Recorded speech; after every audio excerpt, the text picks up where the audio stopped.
Only economic ಫ್ರಂಟಲ್ಲಿ ದುಡಿಮೆ ಅಂತ ಹೇಳ್ತೀವಲ್ಲ, ದುಡಿಮೆ, ಶ್ರಮ, ಬೆವರು, ನಾಗರಿಕತೆಯನ್ನು ಏನೋ ಪೌರತ್ವವನ್ನು ಕೊಡದೆ ಹೋದ್ರು ದೇವಸ್ಥಾನ ಕಟ್ಟೋದಕ್ಕೆ ಅವಕಾಶ ಇದೆ. ಅದನ್ನ ಇವಾಗ ಕೊಡ್ತಾ ಇದ್ದಾರೆ ಅಲ್ಲ, ಇಷ್ಟನ್ನು ಮಾಡ್ತಿದ್ದಾರೆ. ಟೆಂಪಲ್ ಅಂತ ಮಾಡಿದ್ದಾರೆ ಅಬುದಾಬಿ ಹತ್ರ, ಬಹಳ ಚೆನ್ನಾಗಿದೆ ಅದು. ನೋಡಿದ್ದೀನಿ ಈ ರೀತಿ ಇದನ್ನು ಮಾಡಿದಾರಲ್ಲ. ಇತ್ತೀಚೆಗೆ ಬೆಹ್ರೈನ್ ಕೂಡ ಹೋಗಿದೆ, ಅಲ್ಲೊಂದು ಕೃಷ್ಣಂದೊಂದು ದೇವಸ್ಥಾನ ಇದೆ, ಅದನ್ನು ಮಾಡಿದ್ದಾರೆ. But only we have to wait and C.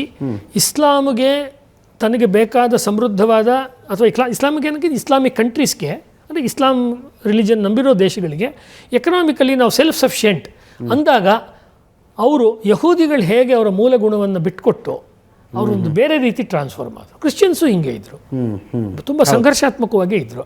ಯಾವಾಗ ಅವ್ರ ಕೈನಲ್ಲಿ ಇಂಡಸ್ಟ್ರಿ ಬಂತು, ಸೈನ್ಸ್ ಟೆಕ್ನಾಲಜಿ ಬಂತು, ಅವರು ಬೇರೆ ರೀತಿಯಲ್ಲೇ ನಡ್ಕೊಳ್ಳೋಕ್ಕೆ ಶುರು ಮಾಡಿದ್ರು. ಗೊತ್ತಿಲ್ಲ. ಸೆಕೆಂಡ್ ಕ್ವಶ್ಚನ್ನು, ಸೆಕ್ಯುಲರಿಸಮ್ ಅಂತ ಹೇಳುವಂಥ ಕಾನ್ಸೆಪ್ಟನ್ನ ಈ ದೇಶಗಳು ಎಷ್ಟರ ಮಟ್ಟಿಗೆ ಒಳಗೊಳ್ಳಕ್ಕೆ ಸಾಧ್ಯ ಆಗುತ್ತೆ. ಈ ಕಡೆ ಅಂತೂ ಆಗ್ತಿಲ್ಲ.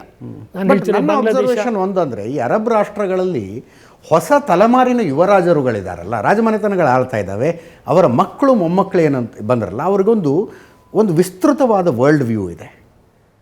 ಅವರು ಎಕ್ಸ್ಪೋಸ್ ಆಗಿದ್ದಾರೆ ಜಗತ್ತಿಗೆ. ಆ ಕಾರಣಕ್ಕಾಗಿ ಅಂದರೆ ಈಗ ನಡೀತಾ ಇರುವ ರೀತಿ ಸರಿ ಇಲ್ಲ ಅಂತ ಅವ್ರಿಗೆ ಅನಿಸಿದೆ.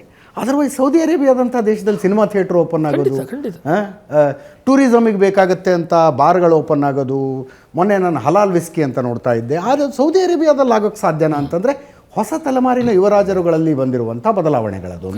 ಖಂಡಿತ ಹೀಗಾಗಿದೆ. ಅದೇ ನಂದು ಪ್ರಶ್ನೆ ಏನು ಅಂತ ಹೇಳಿದ್ರೆ, only we have to see till the tiger is out.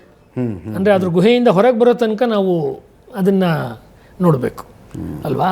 ಯಾತಕ್ಕೆ ಅಂತ ಹೇಳಿದ್ರೆ, ಈ ಎಲ್ಲ ಎಕ್ಸ್ಪೆರಿಮೆಂಟ್ಗಳನ್ನು ಮಾಡಿ ಅಂದರೆ ಆಧುನಿಕತೆಗೆ ಹೆಚ್ಚೆಚ್ಚು ತೆರ್ಕೊಳ್ಳುವಂತಹ ಜನ ಮುಂದಿನ ಪೀಳಿಗೆ ಅಂದರೆ 5-6ನೇ ಪೀಳಿಗೆಯಲ್ಲೂ ಹೀಗೆ ಇರ್ತಾರೆ ಅಂತ ಲಾಜಿಕಲಿ ಅನಿಸುತ್ತೆ ನಮಗೆ. ಬಟ್ ನೀವು ಮೊಹಮ್ಮದ್ ಅಲಿ ಜಿನ್ನನ್ ಥರದೊಂದು ಹಿಸ್ಟ್ರಿ ನೋಡಿದ್ರೆ ಆತನಷ್ಟು ಮಾಡ್ರನ್ ಯಾರೂ ಇರಲಿಲ್ಲ ಮುಸ್ಲಿಂ ಲೀಗ್ ಅಲ್ವಾ. ಎಲ್ಲೂ ಹೋಗ್ತಿರ್ಲಿಲ್ಲ, ಯಾವ ಧಾರ್ಮಿಕ ಕೆಲಸಕ್ಕೂ ಹೋಗ್ತಿರಲಿಲ್ಲ, ಏನಿಲ್ಲ. ಆದರೆ ಹಿ became the creator of Pakistan. ಹಾಗಾಗಿ ಇದು ಹೇಗೆ ಅಂತ ನಾವು ಅನಾಲಿಸಿಸ್ನ ಹಿಂದೂ ಮೈಂಡಿಂದ ಮಾಡೋಕ್ಕಾಗಲ್ಲ. ಅಂದರೆ ನಮ್ಮ ಒಂದು ರೆಗ್ಯುಲರ್ ವೇ ಆಫ್ ಥಿಂಕಿಂಗ್ ಇದೆಯಲ್ಲ, ಬುದ್ಧಿಸ್ಟ್ ವೇ ಅಥವಾ ಜೈನ್ ವೇ ಅಥವಾ ಹಿಂದೂ ವೇ, ಆ ವೇನಲ್ಲಿ ನೋಡಿದಾಗ ನಮ್ಗೆ ಏನು ಅನ್ಸುತ್ತೆ, ಈ ಹುಡುಗ ದಾರಿಗೆ ಬಂದ ಅಂದಮೇಲೆ ಅವ್ನು ಆರಾಮಾಗಿ ಹೋಗ್ತಾನಪ್ಪ ಜೀವನ ಮಾಡಿ, ಹಿಂಗೆ ಹೇಳೋಕ್ಕಾಗಲ್ಲ. ಮಧ್ಯ ವಯಸ್ಸಿಗೆ ಬಂದ ಮೇಲೆ ಅದೇ ರಾಜಕುಮಾರರು ಯಾವ ಥರ ಟರ್ನ್ ಆಗ್ತಾರೆ ನಮಗೆ ಹೇಳಕ್ಕೆ ಬರಲ್ಲ. ಅವರು ಟರ್ನ್ ಆಗದೆ ಇದೇ ರೀತಿ ಆಧುನಿಕತೆ ಕಡೆ ಹೋದರೆ ಭಾಳ ಒಳ್ಳೇದು, ಎಲ್ರಿಗೂ ಒಳ್ಳೇದು, ನಾವೇನು ಅದನ್ನು ವಿರೋಧ ಮಾಡಿ. ಆದರೆ ನಿಮಗೆ ಗೊತ್ತಿರುವಂತೆ ಫ್ರಾನ್ಸಲ್ಲಾಗಲಿ ಇಂಗ್ಲೆಂಡಲ್ಲಾಗಲಿ ಈಗ ಮುಸ್ಲಿಂ ಜನಸಂಖ್ಯೆ ಜಾಸ್ತಿ ಆಗಿದೆ. ಸಹಜವಾಗಿ ಅಲ್ಲಿ ಪಾರ್ಲಿಮೆಂಟಲ್ಲಿ ಮತ್ತು ಅನೇಕ ದೊಡ್ಡ ದೊಡ್ಡ ಪೋಸ್ಟ್ಗಳಲ್ಲಿ ಸಿಟಿ ಮೇಯರ್ಗಳಾಗಿ ಅವರೇ ಇದ್ದಾರೆ. ಇರಲಿ, ಇದ್ದ ಮೇಲೆ ವಾಪಸ್ ನಾನು ಕೇಳ್ತಿರೋ ಪ್ರಶ್ನೆ ಅದೇನೆ ಈ ಡಿಸ್ಕಷನ್ನಲ್ಲಿ. ಅಂದರೆ ನನ್ನ ಕುತೂಹಲ ಇರೋದೇನೆ, ಸೆಕ್ಯುಲರಿಸಮ್ನ ಇವರು ಕಂಟಿನ್ಯೂ ಮಾಡೋಕ್ಕಾಗತ್ತಾ? ಸೆಕ್ಯುಲರಿಸಮ್ ಅಂದರೆ ನಿಮ್ಮದು ನೀವು ಮಾಡಿ ನಮ್ಮದು ನಾವು ಮಾಡ್ತೀವಿ, ಎಲ್ಲರೂ ಒಟ್ಟಿಗೆ ಇರೋಣ ಅನ್ನೋದೇ ತಾನೇ ನಾವು ಹೇಳ್ತಾ ಇರೋದು. ಸಹ ಅಸ್ತಿತ್ವ ಅನ್ನೋದು, ಎಲ್ಲ ನಂಬಿಕೆಗಳ ಸಹ ಅಸ್ತಿತ್ವ, ಅದನ್ನು ಅವ್ರು ಮಾಡೋಕ್ಕಾಗತ್ತಾ ಅಂತ ಮಾಡೋಕ್ಕಾಗುತ್ತೋ ಇಲ್ವೋ ಅಂತ ಗೊತ್ತಾಗಬೇಕು. ಲಂಡನಿನ ಬೀದಿಗಳಲ್ಲಿ ಒಂದು ನೋಡಬೇಕು. ಅದ್ರ ಬಗ್ಗೆನೇ ಒಂದು ಪುಸ್ತಕನೇ ನೋಡಿದೆ, ಲಂಡನಿಸ್ತಾನ್ ಅಂತ ಒಂದು ಪುಸ್ತಕ ಇದೆ. ಪುಸ್ತಕ ಹೆಸರು ಲಂಡನಿಸ್ತಾನ್ ಅಂತ. ಅಂದರೆ ಹೇಗೆ ಪಾಕಿಸ್ತಾನ್, ಕಜಕಿಸ್ತಾನ್, ಮತ್ತೊಂದು ಸ್ಥಾನ್ ಅಂತ ಇದೆ, ಆ ರೀತಿ ಇಸ್ಲಾಮೈಸ್ ಮಾಡುವಂಥದ್ದು. ಹೇಗೆ ಕ್ರಿಶ್ಚಿಯನ್ರು ತಮ್ಮ ಆಡಳಿತದಲ್ಲಿರುವ ದೇಶಗಳನ್ನು ಬ್ಯಾಪ್ಟೈಸ್ ಮಾಡಿ ಆದಷ್ಟು ಅದನ್ನು ಕ್ರಿಶ್ಚಿಯನ್ಕರಣ ಮಾಡೋಕ್ಕೆ ನೋಡ್ತಾರೋ, ಕ್ರೈಸ್ತೀಕರಣ ಮಾಡೋಕ್ಕೆ ನೋಡ್ತಾರೋ, ಅದರ ವಿಧಾನಗಳು ಬೇರೆ ಇರ್ಬೋದು.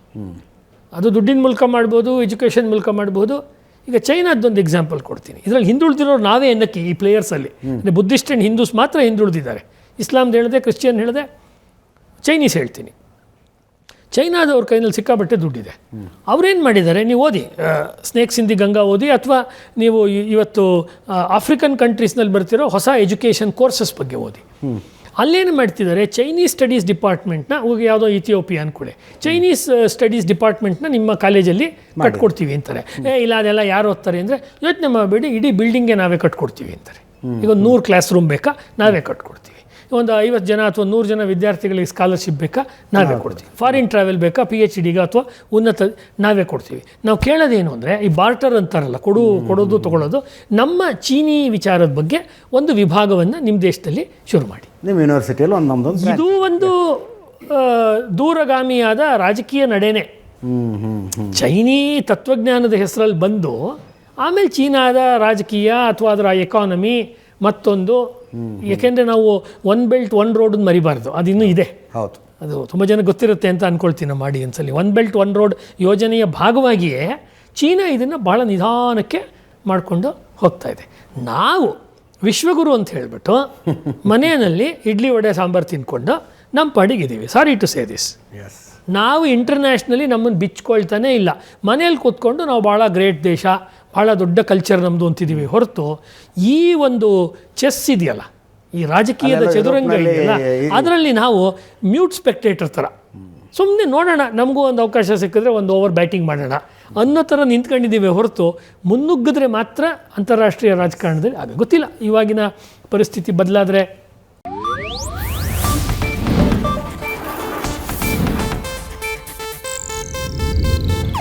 ಇದು ಏಷ್ಯಾನೆಟ್ ನ್ಯೂಸ್ ನೆಟ್ವರ್ಕ್ ಪ್ರಸ್ತುತಿ.